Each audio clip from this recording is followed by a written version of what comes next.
to the March 11th episode of Rivertalk, the current events discussion podcast here at Clinton Community College, Clinton, Iowa.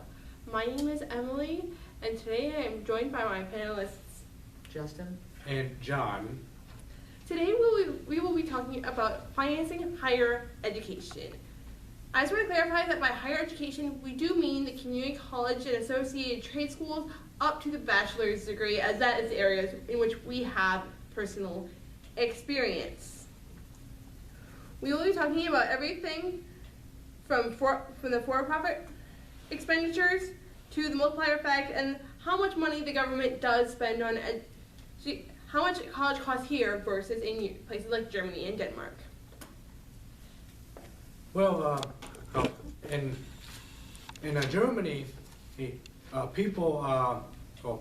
government basically pays for it all up to a PhD. Taxes are high, but a student is guaranteed an education. Here in the United States, on the other hand, college costs range from anywhere from $2,000 to $5,000 per year at a community college to upwards of $40,000 to $50,000, even $60,000 at some of the more elite private schools, not including the expenses of room and board and the ever-growing cost of textbooks.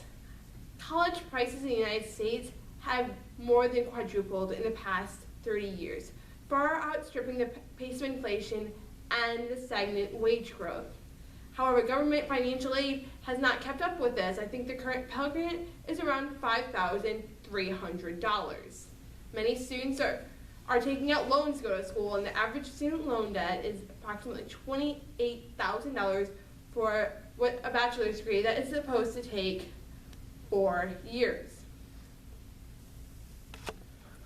These costs can put people in debt for well into their entire lives. There's cases that and people have been paying off until they're like 50, even 60. It's kind of like a house payment nowadays, except that a mortgage payment, which with a mortgage payment you could sell the house and you would no longer have a mortgage payment. But with the college debt, you can't default, nor can you sell it. And nor can your loans be discharged if someone goes bankrupt. That's one of the reforms passed by Congress over the past few years. I think all of us in this room have how are you paying college this year, John? I have a job. I basically got a job at one place. And they pay fairly well. So you're paying entirely out of pocket? Yeah. There's my parents foot the bill some of it, but for the most part I've just been paying out of pocket, some with scholarships. I've for the most part tried to avoid unnecessary debts and loans. I don't really want a huge pile of debt following me unless I'm buying a house. I don't want any debt. And Justin? If you look at the cost of... How are you paying for your school? Me? Yeah, you. Financially, it didn't work. And personally, I've been on a tuition grant because my dad does teach here at this community college. I'm just going to disclose that right now. However, this spring I did experience the trying process of not only filling out the FAFSA, but also filling out the CSS profile application, a separate financial aid application for some of the elite private schools, such as Vanderbilt, Harvard, Yale, among others, that takes into account more assets. This process, for me, has been... The FAFSA was okay. I will give you that. I think the FAFSA, as bad as the financial aid can be, $5,000 a year versus the $7,000 in tuition that Iowa usually costs a year, approximately, it's been okay, I mean, there are some assets and tax information, but my parents did have that on hand. What bothered me was the amount of information that they required. In addition, my mother has not been in my life since I was a baby. And one of the things I've had to deal with is non-custodial parent information. If your parents are not married and one parent will not give up information, unless you are over the age of 26 I think so. or married or in the military, you cannot apply for federal financial aid. If you have kids, so you can. Okay, I didn't know that. Yeah. It's just one of the, especially for some of these schools, even though they advertise great financial aid, getting that financial aid that they advertise is a problem. Okay. This kind of sounds like a red tape problem, like when you tack on a lot of regulation on top of regulation, It is red tape. and you are going to have to jump through hoop after hoop until it's like an undecipherable mess. And that's why it needs to be cleaned up. Yeah. I say it's about people with one parental household. It is extremely biased. I mean, my dad remarried when I was 3, so I've had a mother figure in my life. She counts as my mother on the FAFSA. However, when it comes to the CSS and other issues, and I don't believe your mother has remarried, has she? No, well, she did once, but then got divorced. Yeah, so you've been having trouble filling out the FAFSA as well because. Yeah, that and the restraining order. Anyway. But yeah, it's a pain. It's biased. What I've seen is that it's by the FAFSA and the financial aid process that we do have is biased against poor, who don't always have all the tax information. Not poor, just single parents. If the CSS was a pain to read, even for my parents. You're overgeneralizing the population. Yeah. It's biased towards people who don't know how to read legalese. Yes. Or. And it's biased against kids whose parents don't pay for school. In my opinion, it's punishing the kids for the sins of their parents, which is one of the most un-American things that you can do. I mean, our nation was founded on the premise that you come here, you can lead a good life. In the 1700s and 1800s, that life was based on farming primarily, but there were often factory jobs that one could get if they had been through 8th grade, maybe high school. Now, those jobs, due to globalization, are disappearing. It is becoming more and more important for someone to get some measure of college education, whether that be a graphic arts or mechatronics degree from Clinton Community College, or a bachelor's degree in business or education to train our future teachers and leaders. But at the same time as this degree is necessary for economics, college is becoming more and more unaffordable for students whose family are not in the wealthier percentiles of our society. Another thing is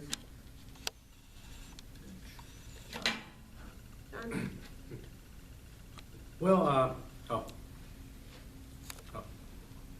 people, when you get so much legalese, things oftentimes don't.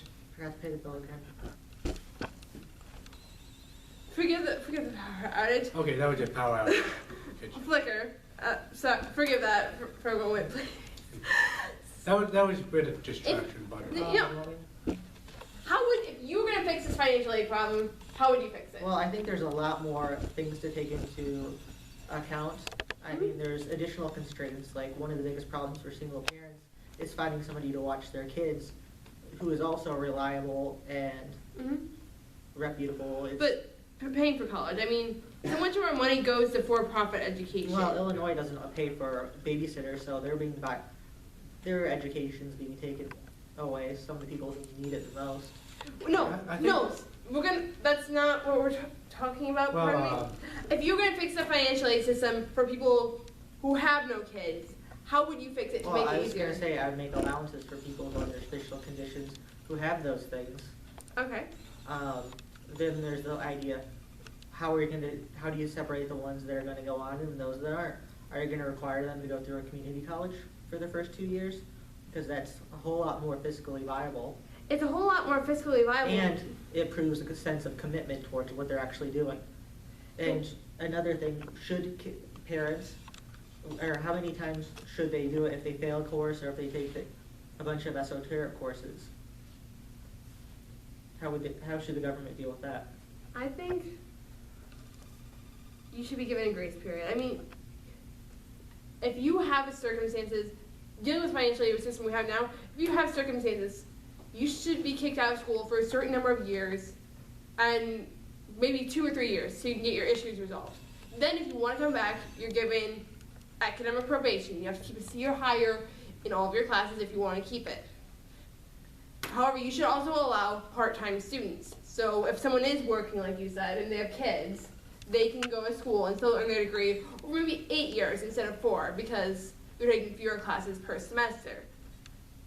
So, but should a lot of the money could be saved is, do you want to require a community college? Do you require that they use public resources when they go to school? Like, instead of paying for cars and stuff like that, would they pay for public transportation when available? Would they have to utilize these public? I don't think you require someone to use public transportation simply because so many of us live out in the country, and that's not a viable. No, I meant in areas that's applicable, like in cities. I don't think you can require them. I think you should. I think Obama was on track with his plans for putting free community college tuition for all. I don't think you can govern, even in cities, what a student can or can't drive. That's too much government interference. No, I wasn't talking about restricting it. No. But Should I pay for it? So you're saying what? Should they pay for public transportation passes? I'm saying how much should they pay for personal expenses during that time? well, I think until we cover tuition and room and board, I don't think we can address that. I'm talking about room and board. Oh, for room and board, I mean, assuming you're at a 4-year school, financial aid, not loans, should be able to cover a basic 19 to 21 planned meal. And if the student is straight out of high school, a basic 2-room dorm, the traditional one. So you don't think they should have to go through a community college first? I don't think you can force anyone to do anything. I'm not saying force, I'm just saying not paying, giving them as much money. After dealing with this transfer process myself and finding it such a headache, I don't think you should force it. Well, yeah,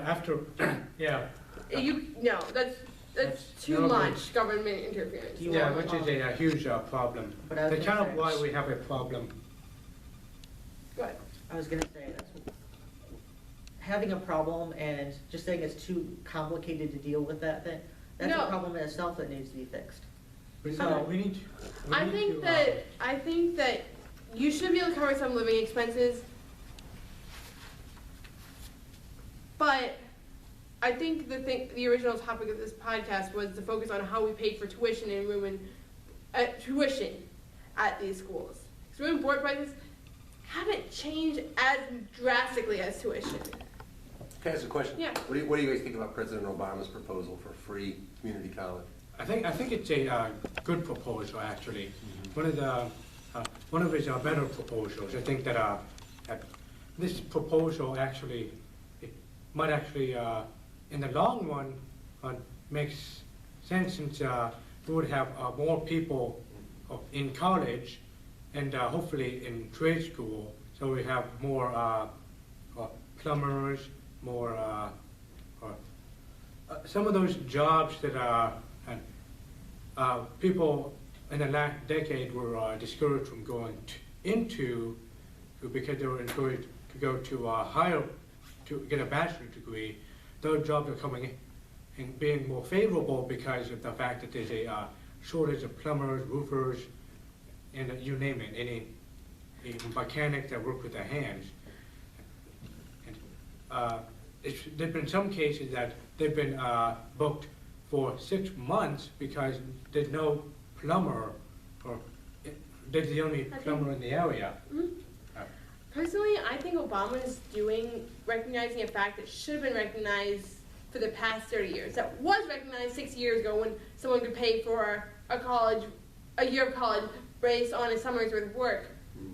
Education is a public good. So educating a person gives them a leg up. Even if it's giving them a so-called useless degree, like art or literature. It gives them... And don't forget history. I was saying that... What? History's not useless degree. Just kidding, I'm Okay. kidding. Go on. An educated person is less likely to go to prison, for one.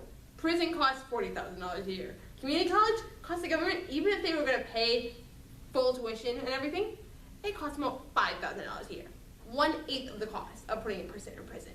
Two, when someone is educated, they can find a job. And when they have a job that's not McDonald's or basic customer service at Walgreens or Walmart, they're paying taxes. And they're not on social welfare programs like food stamps, TAMP, and others. Well, like you're talking about, how much do they pay now for if you get the Pell Grant as opposed to the last year? How much is covered? I don't have that statistics in front of me. And I would just like finish, please.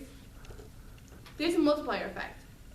If someone, not only are they educated, are they paying taxes, they are informed citizens. They're more likely to participate in the electoral process. I mean, So there are no useless degrees, based on that, what you just said. I agree with you. I even believe that we should, even if someone gets a graphic arts degree, mechatronics, they're able to gain skills that you can't necessarily gain in the workforce. Employers have basically eliminated apprenticeship programs. Education is a public good, and when people are educated, they're more likely to be employed, they're more likely to have jobs, and they're more likely to contribute back to the society. And less likely to wind up in prison.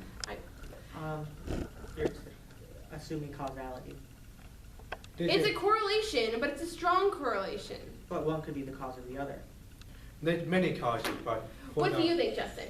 If you're somebody who's not in prison, you're more likely to go to school. What do you think of Obama's proposal to give free education? I think that's good on the surface. And underneath the service? I haven't looked at what else is tacked onto it, what But if- works being dealt through too. Well, you just need to wipe off some of the red tape, make like But- financial aid Simple. simple enough so a lay person can understand it. And Also, yeah, go ahead. And I think that could be done with a lot of things, especially for the college thing. Because a lot of bills have been said to do something, but done something completely. Mm-hmm. And I mean, if it's just providing for community colleges, then it I seems think- okay, but the constraints are there. That's it's hard to all. define. That's all they need is a community college. Not everyone needs or needs But- a liberal arts education. Well, you can always transfer. But I still think we should extend free tuition to public schools. I mean, private schools can charge whatever they want. They're private. We have that option. If you want to pay for a private school, if you want to get a scholarship to a private school, like something I am trying desperately to do, that's your decision.